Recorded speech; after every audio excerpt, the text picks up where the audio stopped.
Welcome to Uniquely Brilliant, a podcast for creative, quirky, and extraordinary thinkers of all ages and the people who love them. We encourage, inspire, and provide strategies to motivate you to embrace your unique brilliance and realize your potential for success.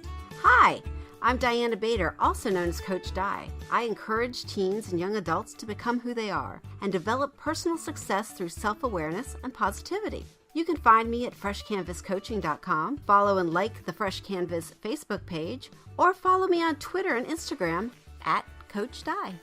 Hello there, I'm Becky Berry. I am a performance coach who helps people level up their lives by smoothing out the relationship between their work lives and their personal lives. You can find my website at beckyberrycoach.com. I'm on Twitter at Becky Berry Coach, and you can find me on my Facebook page, Becky Berry Coach. Together we are here sharing our thoughts, insights, and experiences from our own uniquely brilliant perspective. All right, it's episode 83, and today our title is, You Know What to Do. I love it. This was my idea. Because this is one of the things that I do. Is it's so easy nowadays to keep looking and looking and looking for more information about what to do next. Yes. You know, whether it's your own business or how to take care of your kids or how to take care of your elderly parents or cook or anything. We just have so much great information out there that it's easy to just keep going and going and going and not stopping to go, wait, I can do this. I don't need all this. I can just trust myself and do it. Yeah, at what point have you mastered this? Or, I mean, and it doesn't even have to be, you know, I don't mean like full mastery, but it's like at school. You know, when you're in school, you learn something and then you move on to the next thing. And then you learn something and you move on to the next thing. Yeah. And with so much information out there, a lot of times you just keep learning and learning and learning and you don't move on. Right. It totally keeps you stuck. That. Yeah, it for sure keeps you stuck. You buy one more class. You sign up for one more workshop and one more newsletter, and wonder why you have 1,006 unread messages in your inbox because you keep looking for this for somebody to tell you that you know what to do instead of going to yourself. I know what to do. I got called on this when Ken was little, so this was about 20 years ago, when my therapist, who's probably famous now because I refer to her in almost every episode, and she looks at me and she says, you're not to read another book about child rearing or another article. This was before the internet, because you know what to do. You are just polling for approval to get constant reinforcement that you're doing it, and it also just keeps you from doing anything. And I just went, and I never did read another parenting article after that. But it really was, I was like, what? Because even before the internet, I would read everything I could get my hands on different things. Well, and one of my things is, getting information from other people. Sometimes when you ask, really what you just want to do is vent. Yeah. And don't really want any more information added. Input. You don't want input, right? And I did that with my brother the other day. I was asking him about something, and then he started going on, and I'm like, I just lost it because I was just not in the best place anyway. And I'm like, would you just shut up and just let me talk and get this through? Yeah. And I don't want to think about it anymore. No. I just want to dump it out of my head. So I can make room for a solution. Right. That's I think the biggest thing sometimes is that I fill my head so much that I don't leave room for a solution. Yeah. You don't pause? No, it's not even a spot. Yeah, I don't make space. I don't, it's just and then I get overwhelmed, and I'm overwhelmed not because I don't really know. Mm-hmm. It's because I know too much. Yeah. And I don't know what to choose anymore. Right. So, what just flashed across my brain is that idea that a lot of people do to keep down the clutter. When you bring something new in, you have to let something else go. Mm-hmm. Boy, that's pretty radical as far as reading and thinking about how to solve a problem and stuff. If you're going to bring in a new idea, which of these ideas you're already carrying around in your head are you going to let go? Snap. Whoa. I can't even deal with that one. Whoa, that's good. I like that. It just came to me. But you know what? That would also be awesome for my inbox. Yeah. Because so much of my information is just directly deposited in my inbox, and then I read it and whatever. Uh-huh. And to every time you subscribe to a newsletter, something, I have to get rid of something. Yeah. Ooh, I like that. I like that a lot. Yeah. I hadn't thought of it that way. Right. You got to eliminate some stuff to make room. For sure. For new stuff. Or you can just trust yourself. Right? You can just trust yourself that you already have enough to make a decision. Because really, the other piece of the polling for approval and the constant reading and the gobbling up more and more information is to keep from making a decision because you don't trust yourself to make the right one. So, my question would be, who says it has to be the right one? Sometimes just a decision will move you forward because all you're doing, reading that next book, reading that newsletter, Googling that one more time, is keeping you exactly where you are because you're not making decisions around what you're reading. You're just reading. You know what that just popped in my head? Is how this happens with us, with our businesses, that we'll make a decision to take on something else that is somewhat unrelated to our business for financial reasons or whatever, or go to another meeting or something like that. But the second we make the decision, something happens to keep us and to reinforce the original idea, the original thing. So like when you, to make this more clear, I'm just running this through my head, but to make this more clear, what I thought of was when you signed up to be a sub.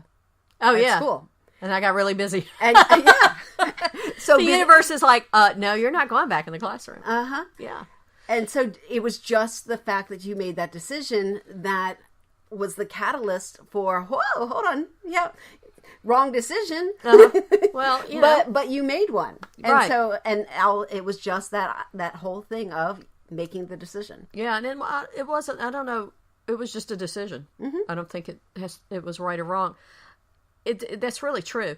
And when you do this happened to me this week, when you trust yourself to make a decision about your business, about your life, whatever, when those opportunities come up now, I just say no. I had an opportunity for this, I guess, really high profile client. Somebody sent my way. I'm like, ooh, that's not what I do. Here's somebody that works with this kind of person and has more expertise with this. Let's go over there. I mean, and I work with, high paid people, but not at the level this person was. And I didn't even think twice about it. I'm just like, no. I just thought, that is not what I want to get into. That is not what I want to get into. And I think every decision you make gets you closer to the ideal, to where you want to be. Right. I agree. In my notes to this, I was talking about, the reading too much. I will tell you, I have taken clients off of reading. The woman I was talking about in the last podcast who came to me at the software convention, and we were doing some coaching, and she wants to change up how she does her business. She's reading in classes. I'm saying, stop. That's keeping you from doing anything. I said, you already know what you need to do. You have an idea of how to do it, so just do it. Just do it. Just try it. See what happens. And she's like, what? I'm like, nothing. No podcasts, no books, no newsletters for 3 months. She's like, are you kidding me? I'm like, I am not kidding you. And get back to me with how this works. Because what I find happens when I do this with clients is they make progress. Because, like we said, you're just too full of stuff. You can't even wade through all this information you've given yourself. And all along, you've known what you needed to do. All along, you've had a pretty good idea of what you needed to do. You just weren't sure of it, so you started polling. Is this right? Is this right? Guilty. I mean, I do it all the time. Is this right? Is this right? So when you cut yourself off from those things, totally, then you create space. You create space to get to have a solution. But more important, you create space. Think of a cake. You create space for that stuff to rise, to come into a cake, into a fully baked idea. There's a reason we say it that way.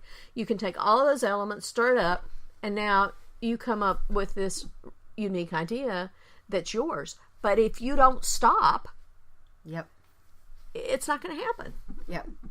And I was just thinking, one of the things to do when you stop too is to trust in yourself and trust that by making this space that something's going to happen. Right.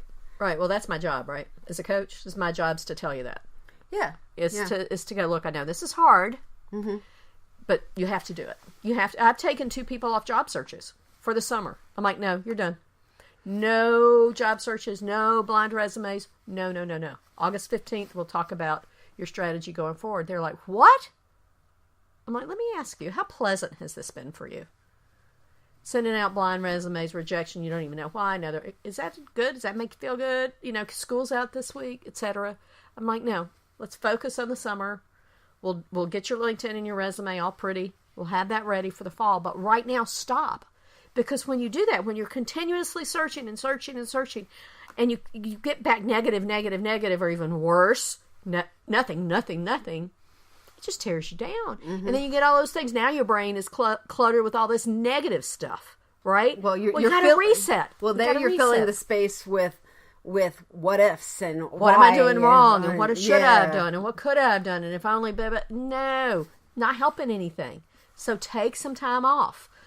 For these 2, it's pretty radical, but it needed to be pretty radical. You can just take a week off. You can take 2 weeks off. But you can't reset. You can't change what you're doing by continuing to do it. You have to stop. Cold turkey, stop. And just go, I'm not doing that. I refuse to do that. Yep. You reminded me, we talked about this last week, not on the podcast, but when I was in college, one of the years, the finals were split by a weekend, the way that things fell or whatever. So a couple of the finals were Thursday, Friday, and the rest of them were like Monday, Tuesday. Which I love, by the way. Yeah. That was great. I wish they had always done that. So we had this space of the weekend, and we were everybody on my floor was just, burned out from studying for those first group of finals. So we did a field trip over to the library, and instead of going to study and everything, we found the floor that had romance novels, and everybody grabbed a romance novel, and we checked that out because it was just something else. I call it mental floss. Yes, it was total mental floss, and it made the next week of finals so much easier. Right. To just fill your brain with something that's just easy and simple, and that's don't stay, you can't stay in that space. No, but you're just doing a reset. Yeah. You're just doing a reset. And those resets are the most important things. We forget to do it. We're so tied up in the moment, or, we've got that tunnel vision that it has to be this way. I should do this. Yeah, no, you know that. As soon as that should comes in your head, you go, whoa, wait a minute. Yeah, don't fill your head with should. What? Who said that?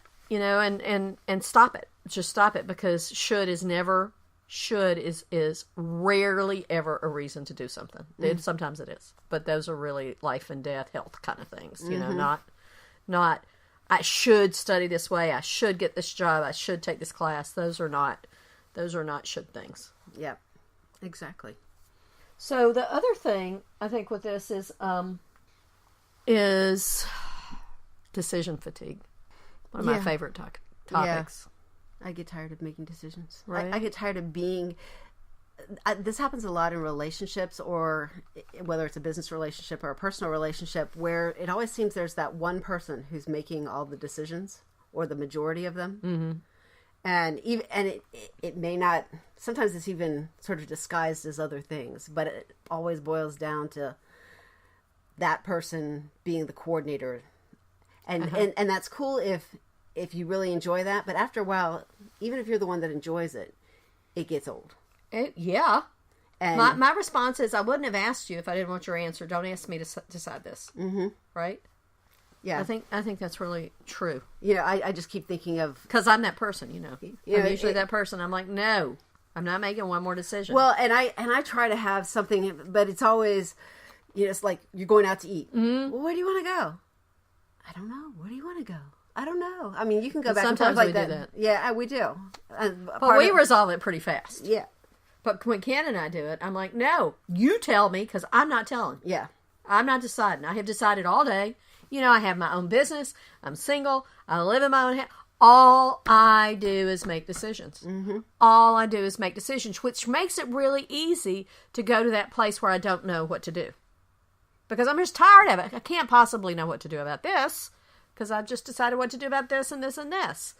And one of the solutions that we talked about in a previous episode is habits. Mm-hmm. To cut down on the number of decisions you have to make.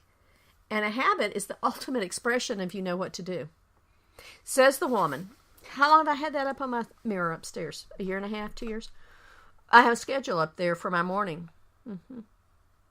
How's it I go? never do it. Not ever. Why? Maybe I do pieces of it. Because I just don't want to. I don't want to follow the routine. But you know what? I hate routines. But maybe it's, I'm right there with you. But maybe it's the But wrong, I need it. But maybe it's the wrong one for you. Yeah. Maybe it's the wrong time of day. Maybe it's the wrong.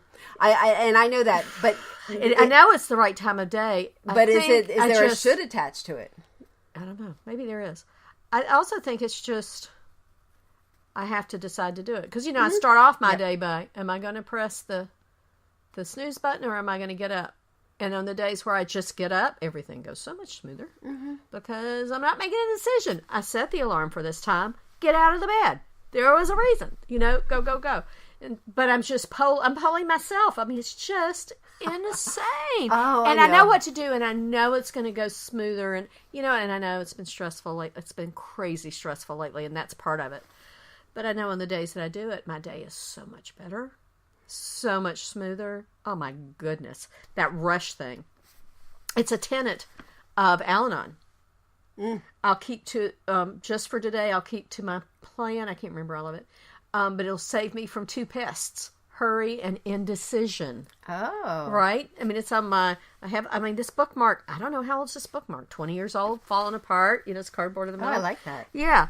But I'll stick to a plan. Just for today, I'll have a plan and I will stick to it. It will save me from 2 pests, hurry and indecision. And it's the truth. That is. It's the truth.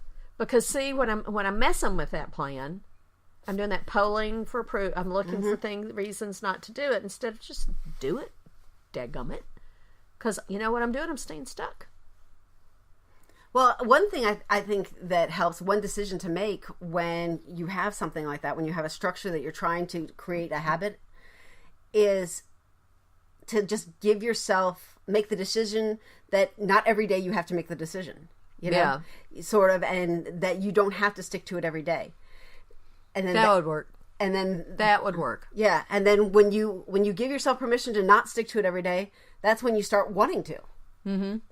That creates that one. Oh, yeah, I don't have to stick, but I kind of want to. That's that tendency thing. Yeah, right. That's where I'm that rebel obliger thing. Mm-hmm. Obliger, I need somebody to be accountable to, but rebel, I can't even make myself do what I'm supposed to do, which is kind of true. So yeah, that's a great point. It's a great point because I looked upstairs on my calendar. I weigh every single day and have for, I guess it's 8 years now. I also write down when I exercise, and I actually exercised 4 times last week. Great. I think I did this.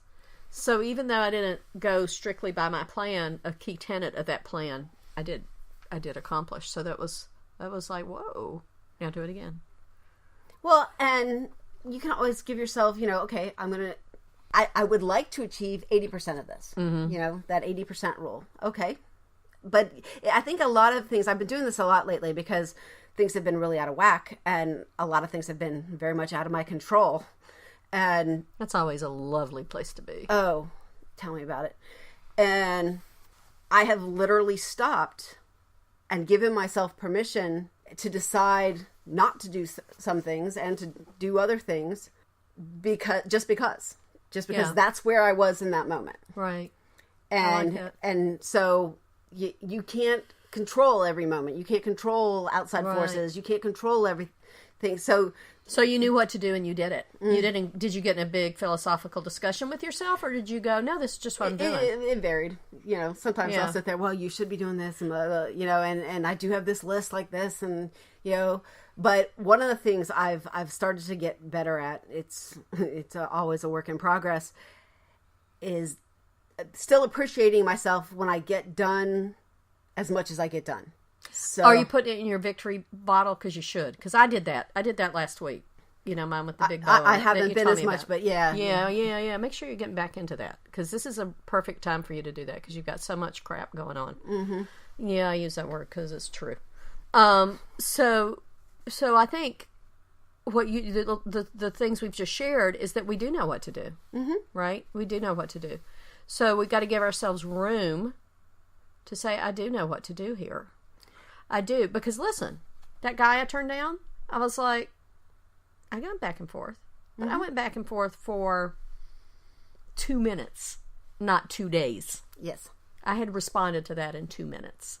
And people go, don't respond immediately. I'm like, yeah, no. Because if I don't respond immediately, yeah, you'll hear from me in about 3 months. Mm-hmm. So I just do it. But there was not this great back and forth. And why is that? Because I've done a lot of work in recognizing that I do know what to do. That I know what my ideal client looks like. I know what I want my business to look like going forward, and it didn't look like that. That did not look like that. And that's another way of creating a habit. It's creating, it's a habit of mind. It's your vision. A vision is a habit if it's something you want to stick to. Mm-hmm. That's why we do that visualization. And make it a habit and make the choices about it, the decisions about it. Is this going to work for this vision? And that's one of the key components to having a successful vision and following through on it. Is making it, keeping it in front of you and making it a habit. Well, that's funny because I had, this was just Friday. It feels like a month ago. I had coffee with 2 women. One I had met networking, one somebody connected me with on LinkedIn. And, I'm like, I'm taking 2 hours out of my day. It's a lot of time. Yeah, it was perfect. I mean, it was perfect. They were both like so totally aligned with my vision of where I'm taking my business. Like, and really, one of them, in a way, I haven't been able to make it work. Like, she's technical, and she owns a software company, and she's, and she's doing these things, and this is just this missing piece I've had. And she's a woman, and, from Brazil, and it's just amazing. And then the other one is somebody I met networking at a networking thing I didn't enjoy at all, except meeting her and afterwards and a couple other people. And she's really interested in helping with the tech conservatory. She has a really great point of view, just these things. And instead of going, oh, should I be in my office doing this? I don't think I'd written my blog post at this point. No, I did not. And I was out of town Saturday and Sunday, so, with no computer. So it was great. And then that night I had a friend came over who was here from out of town. And then after he left, I wrote my blog post. And it worked. But it was... I knew what to do. I didn't second guess it. I didn't poll for approval. I didn't go, what would the 12-week year say? What does it say about my goals? No. I just went, no, this is what I'm going to do. Mm-hmm. And it worked out really well because it was aligned with where I want to go.